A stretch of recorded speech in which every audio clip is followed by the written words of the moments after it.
करने वाला हूँ हाल ही में रिलीज हुई एक बेहतरीन मूवी को, जिसकी कहानी बहुत ही ज्यादा गजब की है, जो कि आप लोगों को काफी ज्यादा पसंद आने वाली है। कहानी की लीड एक्टर है राधिका आप्टे, जिसने फिल्म के अंदर एक्टिंग बहुत ही गजब की है और मैं तो फैन ही हो गया। मूवी का नाम है सिस्टर मिडनाइट। तो आइए दोस्तों फिर एक्सप्लेन करते हैं बिना देरी किए आज की बेहतरीन मूवी को। तो कहानी की शुरुआत होती है एक शादी के नए जोड़े से, जिसमें दूल्हे का नाम गोपाल है और वहीं दुल्हन का नाम उमा होता है। यहाँ पर हम देखते हैं कि गोपाल उमा से शादी करके उसे अपने घर पर ला रहा होता है। अब काफी सफर करके वो दोनों घर पहुंच जाते हैं। यहाँ पर हम देखते हैं कि गोपाल का घर बहुत ही छोटा होता है, जिसके बाद वो दोनों बहुत देर तक बैठे रहते हैं, एक दूसरे से ना ही कोई बात करते हैं और ना ही कोई हरकत। थोड़ी देर के बाद उमा साइड में जाकर अपने कपड़े चेंज करने लगती है, तो वहीं गोपाल घर से बाहर आ जाता है उमा की प्राइवेसी के लिए। अब थोड़ी देर के बाद उमा जब बिस्तर पर सो रही होती है, गोपाल घर के अंदर आकर उमा को ही देखते रहता है। मतलब कि गोपाल इशारों से उमा को बोल रहा होता है कि तुम अब घर के बाहर आ जाओ, मैं अपने कपड़े चेंज करने वाला हूँ। तो उसी तरह उमा घर के बाहर आ जाती है और वहाँ बैठकर सिगरेट पीने लगती है। अब ऐसा कुछ होने के बाद दोनों रात के वक्त अपना अपना मुंह फेर कर सो रहे होते हैं। आधी रात को उमा की नींद टूट जाती है। वह घर के बाहर आकर थोड़ा टहलने लगती है, क्योंकि उसे नींद नहीं आ रही थी, क्योंकि नई जगह थी। क्योंकि ऐसा हमारे भी साथ होता है, जब कोई हम अपनी जगह बदल देते हैं तो हमें भी नींद नहीं आती है। खैर, सुबह उमा की जब नींद खुलती है तो बेड पर गोपाल को नहीं देखती। मतलब कि गोपाल कब का उठकर अपने काम पर जा चुका होता है। उमा जब घर का दरवाजा खोलकर बाहर देखती है तो बाहर इतनी सारी भीड़ और शोर शराबा देखकर उमा झट से अपना कमरा बंद कर लेती है। इसके बाद वह ऐसी घर में बैठी रहती है कि कब गोपाल आएगा, उसके लिए खाना लाएगा। उमा को अब बहुत जोर से भूख लगती है, तो वह घर के बाहर खाना खाने के लिए जाती है। तभी उमा की पड़ोसन शीतल उमा से मक्खन मांगने लगती है। उमा शीतल से कोई बात नहीं करती, वह जल्दी से घर के अंदर जाकर झट से अपना दरवाजा बंद कर लेती है। और रात होने के बाद उमा को गोपाल के आने की आहट महसूस होती है, तो वह जल्दी से तैयार हो जाती है गोपाल के ऊपर गुस्सा होने के लिए। मगर गोपाल तो घर के अंदर आते ही लुढ़क जाता है, क्योंकि वह फुल टल्ली हो चुका था। मतलब कि बहुत ही शराब पीकर आया था और वहीं बैठे बैठे सो जाता है। उमा गोपाल के पॉकेट से पैसे निकालकर बाहर जाकर अपनी भूख मिटाती है। मतलब कि उमा जब से यहाँ पर आई है तब से उसने कुछ खाया ही नहीं। सुबह जब गोपाल की नींद खुलती है तो इसके सामने उमा ब्रश कर रही होती है। उमा पूछती है कि कल तुम सारा दिन किधर गए थे। गोपाल बताता है कि दरअसल मेरी नई नई शादी हुई है ना, तो मेरे दोस्तों ने मुझसे पार्टी मांगी है और मुझे जबरदस्ती दारू पिला दी। मैंने सोचा कि मैं जल्दी घर आ जाऊंगा। उमा गोपाल के ऊपर गुस्सा होने लगती है कि कल से मैं भूखी हूँ, तो मेरी कोई फिक्र नहीं है। जिस पर गोपाल कहता है कि नहीं, ऐसा कुछ नहीं है। अब गोपाल उमा से सॉरी बोलता है और कहता है कि मैं तुम्हें नींद से जगाना नहीं चाहता था। इसके बाद गोपाल जब अपने काम पर जाने लगता है तो उमा गोपाल से पैसे मांगती है और यहाँ पर गोपाल थोड़ी बहुत पैसे रखकर टेबल पर चला जाता है। इन दोनों को देखकर हम लोगों को ऐसा लग रहा होता है कि दोनों को यह शादी पसंद नहीं, दोनों अपने अलग अलग दुनिया में ही जी रहे होते हैं। और सुबह होने के बाद उमा ऐसे अपने घर के बाहर बैठी होती है। गोपाल जाने से पहले उमा को थोड़ी बहुत पैसे देकर जाता है, तो उमा पैसे लेकर बाजार जाती है, कुछ सब्जी वगैरह खरीद कर घर लाती है। मगर सब्जी कैसे बनाना है इसे कुछ नहीं आता। अपने बगल वाले पड़ोसी शीतल के घर जाकर उसे चाकू मांगने लगती है, तो वह शीतल एक बहुत ही बड़ी चाकू लाकर उमा के हाथ में थमा देती है। यहाँ पर उमा को चाकू तो मिल जाता है, लेकिन यहाँ पर सब्जी उसे काटना नहीं आता। रात होने के बाद गोपाल जब अपने घर आ रहा होता है तो इसके मोहल्ले के सारी औरतें अपने हस्बैंड को खाना परोस रही होती हैं। जब गोपाल अपने घर आता है तो उमा अभी आटे में उलझी होती है।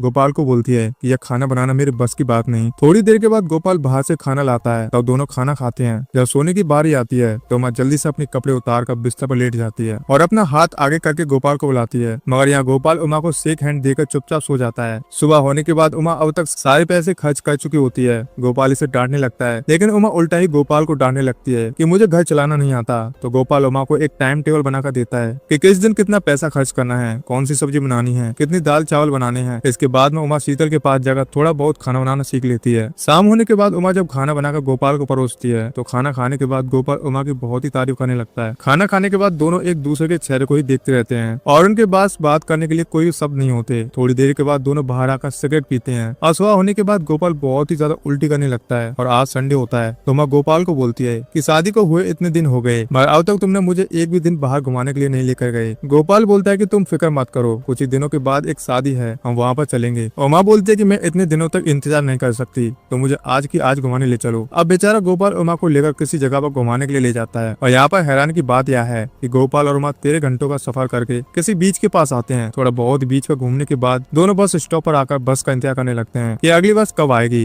कब हम दोनों घर पर जाएंगे। तो इसे हमें 13 घंटों का सफर करना है। थोड़ी देर के बाद बस आती है तो दोनों बस में बैठकर मुंबई जाते हैं। अब गोपाल घर आते ही वह जल्दी से अपने काम पर चला जाता है। उमा के हाथ में अभी भी शादी वाली चूड़ियां होती हैं, जो बहुत ही शोर शराबा करती हैं। इससे उमा बहुत ही परेशान रहती है। तो उमा किसी चप्पल बनवाने वाले के पास जाकर अपनी चूड़ियां तोड़वा लेती है। अगले संडे को गोपाल अपने रिश्तेदार की एक शादी पर उमा को लेकर जाता है, लेकिन इस शादी में उमा को इतना मजा नहीं आ रहा होता। वह बोर होने लगती है। वो यहाँ से उठकर चुपचाप चली जाती है। आज सुबह होने के बाद उमा उल्टी करने लगती है। गोपाल इससे पूछता है कि क्या तुम्हारी तबीयत ठीक नहीं है, जिसमें उमा बोलती है कि नहीं, मैं ठीक हूँ। रात रात को शादी में मैंने कुछ उल्टा सीधा खा लिया था, इसी वजह से ऐसा हो रहा है। थोड़ी देर के बाद जब गोपाल जब अपने काम पर चला जाता है तो उमा घर में ऐसी बैठी रहती है चुपचाप शांत तरीके से। इसके बाद उमा एक बड़ी सी बिल्डिंग के सामने जाकर वहाँ जो पौधे रखे होते हैं वह एक एक करके चुरा कर उसे अपने घर पर लाती है, क्योंकि घर में पेड़ पौधे रहेंगे तो ऑक्सीजन अच्छा मिलेगा। उमा उन पौधों के बीच बैठकर सुट्टा मारने लगती है, मतलब कि बीड़ी पीने लगती है। थोड़ी देर के बाद उमा घर से बाहर निकलकर इधर उधर भटकने लगती है, कभी रेलवे स्टेशन तो कभी किधर कभी। उमा जब बीच के पास जाती है तो इसके अगल बगल रोने की आवाज सुनाई देने लगती है।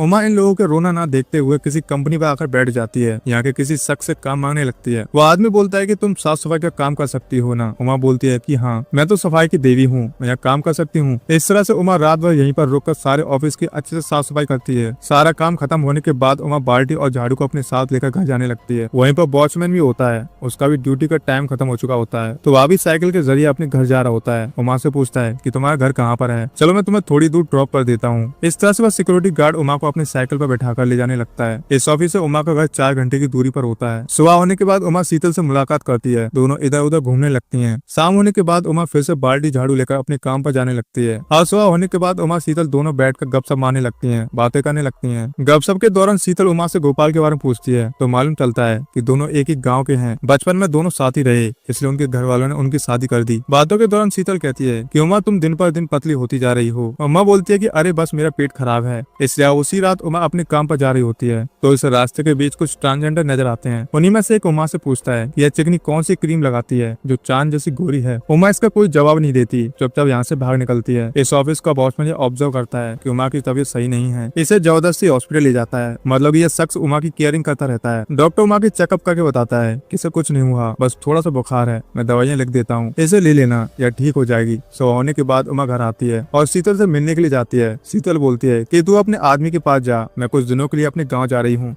पता नहीं अब तुम अपना ध्यान कैसे रखोगी, और वैसे भी इस वक्त तेरा मर्द घर पर आया है। जब घर के अंदर आती है तो गोपाल का हाथ और कहीं होता है, मतलब कि वो मास्टरबेट कर रहा होता है, और ऐसा देखकर उमा शर्मा जाती है और अपना बाल्टी झाड़ू लेकर फिर से काम पर जाने लगती है। अब ऑफिस आने के बाद उमा यहाँ अपना काम खत्म कर लेती है और देखती है कि वॉचमैन फिर से बिल्डिंग के ऊपर जा रहा होता है, तो उमा भी इसके साथ ऊपर जाने लगती है कि थोड़ी देर बातचीत करने के बाद मैं वापस अपने घर चली जाऊंगी। लेकिन यहाँ दोनों थोड़ी देर नहीं बैठते, रात भर बैठे रहते हैं। और सुबह होने के बाद उमा जब अपने घर जा रही होती है तो उन्हीं ट्रांसजेंडर में से एक ट्रांसजेंडर उमा को अपने पास बुलाती है। उमा को चाय देते हुए दोनों थोड़ी बातें करते हैं और यहाँ पर बहुत सन्नाटा होता है, मगर इसके बावजूद ही उमा के कान में कोई आवाज गूंजने लगती है। इसके बाद उमा जब कहीं बाहर घूमने के लिए जाती है तो इतनी कड़ी धूप होने के बाद भी इसे ठंड लग रही होती है। एक बहुत ही मॉडर्न लड़की उमा के पास आकर इसे पूछती है कि तुम कौन सी क्रीम लगाती हो। उमा इसे कोई जवाब नहीं देती, चुपचाप अपने घर चली जाती है। घर आने के बाद उमा कंबल वगैरह ओढ़कर फिर घर से बाहर आती है। और रात होने के बाद उमा गोपाल जब दोनों सो रहे होते हैं तो उमा को नींद नहीं आती, जिस वजह से वह रात को टहलने के लिए घर से बाहर आती है। इसके बाद वो कानों के डॉक्टर के पास जाती है। उमा यहाँ अपनी प्रॉब्लम्स बताती है कि मेरे कानों में कोई आवाज बहुत ही ज्यादा गूंज रही है। चेकअप करने के बाद डॉक्टर बोलता है कि तुम्हारे दोनों कान ठीक हैं, शायद तुम्हें बुखार की वजह से ऐसा लग रहा हो। उमा यहाँ से घर लौटते वक्त कहीं पर सो जाती है।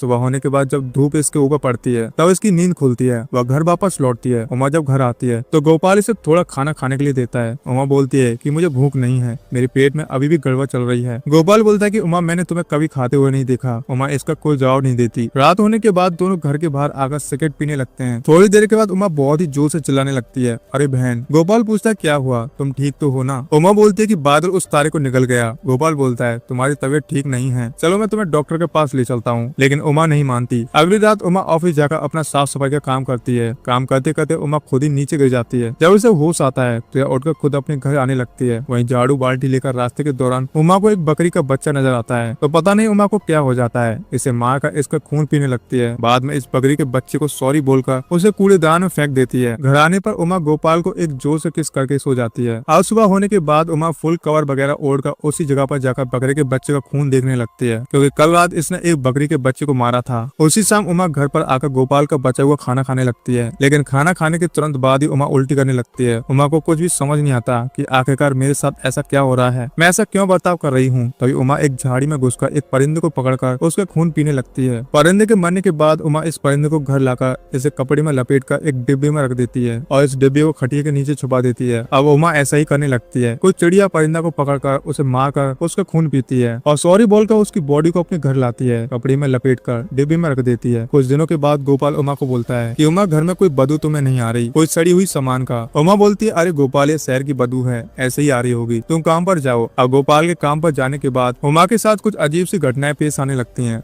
मतलब कि उमा ने जिस परिंदे को मारा, उनका खून पिया, वो जिंदा होकर उसके घर में घूमने लगते हैं। और उसी रात उमा मरे हुए उन सारे परिंदों को एक कचरे की गाड़ी में डाल देती है। सुबह होने के बाद कमल ओढ़कर फोन बूथ के पास जाकर गोपाल के पास कॉल करती है। इन दोनों के बीच बाकी लवर की तरह पति पत्नी की तरह घंटों तक बातें नहीं होती, बस यही कि तुम ठीक हो, मैं ठीक हूँ, बस खत्म। रात होने के बाद गोपाल जब घर पर आता है तो यह दोनों एक दूसरे को कुछ बातें बताने वाले होते हैं। गोपाल बोलता है कि पहले तुम बताओ। उमा गोपाल को आराम से बैठकर बोलती है कि मैं जो तुम्हें बोलने वाली हूँ वह तुम्हें अजीब तो लगेगा, मगर यही सच है। इस तरह से उमा एक सच बताती है, मगर क्या बताती है यह हमें मूवी में दिखाया नहीं जाता। उमा की बातें सुनकर गोपाल शॉक्ड रह जाता है। इसके बाद गोपाल बोलता है कि हमारे घर में फ्रेंड आने वाले हैं चाय वगैरह पीने के लिए, तो झूठी स्माइल रखकर दोनों घर पर आए मेहमान का वेलकम बोलने लगते हैं। इसके बाद ये चारों बीच पर जाते हैं घूमने के लिए। बीच पर आने के बाद इन चारों के बीच बातें नहीं हो रही होती। गोपाल के फ्रेंड्स और उसकी बीवी के बीच बातचीत होती रहती है। उमा गोपाल दोनों चुपचाप बैठकर इन दोनों को देखते रहते हैं। गोपाल के दोस्त के पास एक कुत्ता होता है। उमा बोलती है कि क्या मैं इसे घुमाने के लिए ले जाऊं। इस तरह से वह उसे घुमाने के लिए ले जाती है, मगर किसी बच्चे को देखकर चली आती है। गोपाल के दोस्त के पास आकर बोलती है, मतलब कि मियाँ बीवी के पास आकर कि आपका कुत्ता भाग गया, आप खुद ही ढूंढ लीजिए। आज संडे होने की वजह से आज दोनों पूरा शहर इधर घूमते रहते हैं। रात होने के बाद दोनों एक मेट्रो स्टेशन में जाते हैं। वहाँ पर उमा एक कैंडी को देखकर गोपाल को खरीदने के लिए बोलती है और गोपाल कैंडी खरीदने के लिए जाता है, मगर वह उमा को बोलता है कि तुम ट्रेन में जाकर सीट ढूंढो, मैं अभी लेकर आता हूँ। गोपाल जब कैंडी लेकर ट्रेन के पास आता है तो ट्रेन कब की जा चुकी होती है। बहुत देर के बाद गोपाल जब घर आता है तो उमा भी अभी बैठी होती है। पूछती है कि तुम इतना हाफ क्यों रहे हो। गोपाल बोलता है कि मैं वहाँ से भागते भागते पैदल ही आ रहा हूँ। उमा बोलती है कि अरे दूसरी ट्रेन आ जाती, तुम उससे पकड़कर चले आते। गोपाल बोलता है कि मैं उतना सोचा ही नहीं। इधर से गोपाल बची हुई कैंडी उमा को देने लगता है। उमा इस कैंडी को बिना खाए फेंक देती है। इसके बाद वह दारू पीकर गोपाल से किस मांगने लगती है, तो कुछ ही सेकंड्स में झट से दोनों किस करके हट जाते हैं और थोड़ी देर के बाद कुछ ही समय में दोनों इंटीमेट भी हो जाते हैं। उमा एक और बार करने के लिए चादर ओढ़ती है किस करने के लिए। इस तरह से दोनों फिर से रात भर इंटीमेट होते हैं और सो जाते हैं। लेकिन जब दोनों एक दूसरे के साथ इंटीमेट हो रहे होते हैं तो इस बीच गोपाल के साथ कुछ ऐसा होता है। सुबह होने के बाद उमा यह देखती है कि इसने जो परिंदे कचरे की गाड़ी में जो फेंक दिए थे वही परिंदे इसके खटिया के नीचे से बाहर आ रहे थे। और यह देख कर उमा डर जाती है। वह जल्दी से गोपाल को जगाने लगती है, मगर यहाँ पर हैरानी की बात यह होती है कि रात के दौरान गोपाल इंटीमेट के वक्त ही मर चुका होता है। पता नहीं दोनों कैसे इंटीमेट हुए।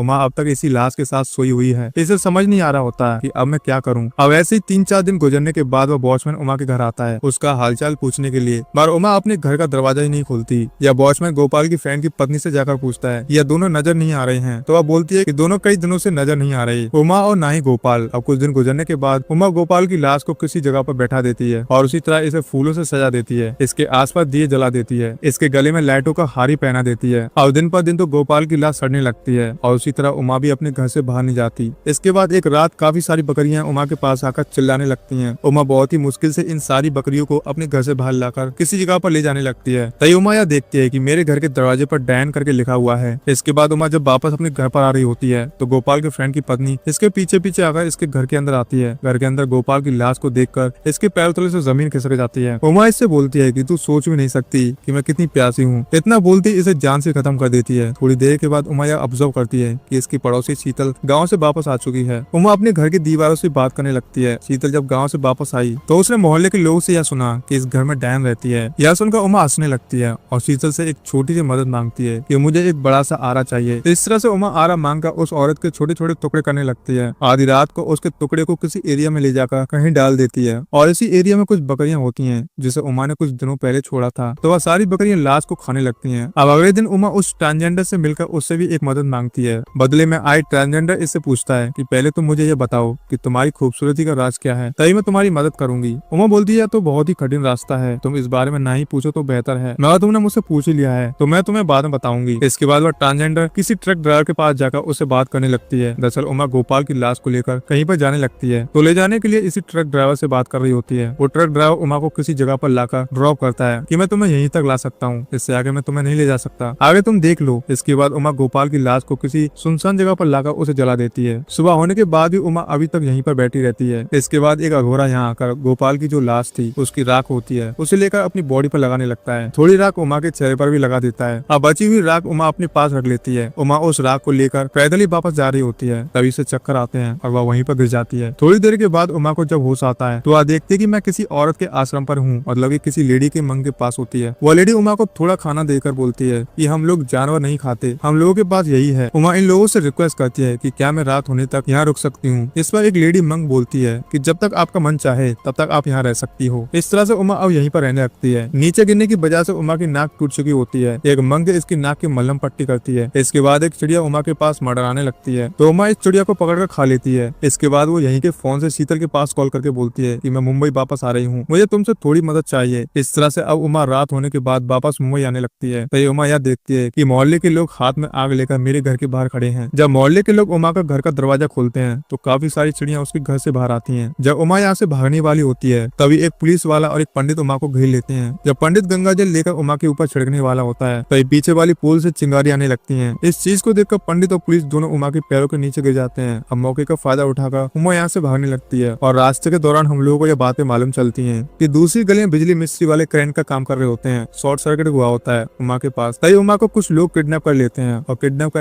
किडनैप करने वाले लोग शीतल और उसके फ्रेंड होते हैं। इसे किडनैप करके अपनी गाड़ी में बैठा लेते हैं ताकि उमा किसी को नजर ना आए। जब वहाँ से जाने ही वाले होते हैं तभी मोहल्ले के लोग इस गाड़ी को रोक देते हैं तो उमा गाड़ी से उतरकर उन लोगों के सामने जाती है। एक आदमी बोलता है कि तुम एक जानवर हो। उमा बोलती है कि इंसान होना मुश्किल है, कि तुम्हें क्या दिक्कत है। इस तरह से वो उन सारे लोगों को डराकर वहाँ से भेज देती है। इसके बाद शीतल और उसके फ्रेंड उमा को रेलवे स्टेशन के पास ड्रॉप करते हैं। उमा एक ट्रेन पकड़कर यहाँ से जाने लगती है। जब उमा ट्रेन से बाहर झांकर देखती है तो सारी बकरियां इस ट्रेन के पीछे आ रही होती हैं और इसी के साथ इस मूवी की कहानी यहीं पर समाप्त हो जाती है। और दोस्तों इस मूवी की एंडिंग की बात करें तो दरअसल उमा एक वैम्पायर होती है। यहाँ पर यह वैम्पायर कैसे बनी हमें मूवी में दिखाया नहीं गया है, इसलिए इसे इंसानों को खाना नहीं पचता। जब भी खाती उल्टियां कर देती, इसलिए उमा की इच्छा होती है कि यह खून पिए बकरियों को मारकर। उसका खून पीने के बाद इसकी प्यास बुझती है और प्यास नहीं बुझती तो परिंदों को मारकर अपनी प्यास बुझाती है। कुछ टाइम के बाद परिंदे बकरियां सब जिंदा हो जाते हैं। मतलब कि वैम्पायर का मतलब यही होता है और जिसे भी काटेगा वह वैम्पायर हो जाएगा। इसलिए उमा ने उस औरत को काटा नहीं बल्कि उसे खत्म कर दिया और छोटे छोटे टुकड़े करके बकरी को खिला दिए। अगर वो उस औरत को काटती तो वह भी वैम्पायर बन जाती। वैम्पायर हमेशा छाव में रहना पसंद करते हैं। जब भी धूप में जाते हैं तो उन्हें ठंड लगने लगती है और फिर उनकी स्किन जलने लगती है। और दोस्तों जब भी उमा दिन में कहीं पर जाती तो अपने आप को कवर करके जाती क्योंकि उसकी स्किन न जले। तो दोस्तों ये थी इस फिल्म की कहानी। मैं उम्मीद करता हूँ कि आप लोगों को इस फिल्म की कहानी बहुत ही बढ़िया लगेगी। मैं पर्सनली बताऊँ तो मुझे तो इस फिल्म की कहानी बहुत ही बढ़िया लगी है क्योंकि डिफरेंट कंसेप्ट है और डिफरेंट लेवल की मूवी है। तो दोस्तों इसी तरह की और मूवीज देखना आप पाना चाहते हैं तो प्लीज हमारे चैनल को जरूर सब्सक्राइब कीजिएगा। तो फिर मिलते हैं दोस्तों एक और बेहतरीन मूवी के साथ। जय हिंद दोस्तों।